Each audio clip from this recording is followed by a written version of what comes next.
Cầm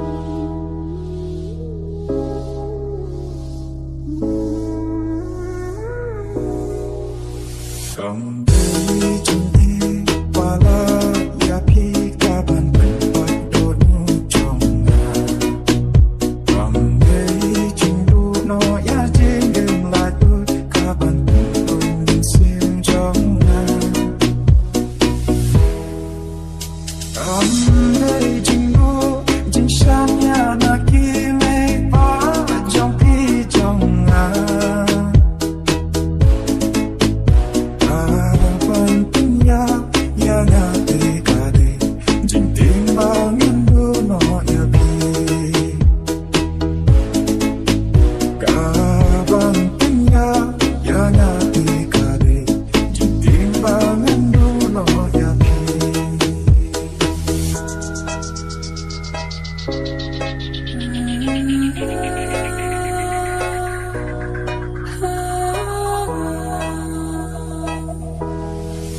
Aduh kasih nyala citangnya kini dia dei bakar pembaca tamilate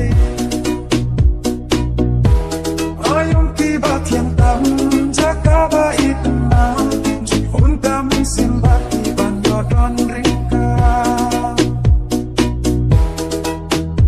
ikula balakle banam hino warwe syade.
Ngakma manki ayom baki jagat bangi jule nga kwa yo I hanre nang tipsho lano ka por bapien wan pai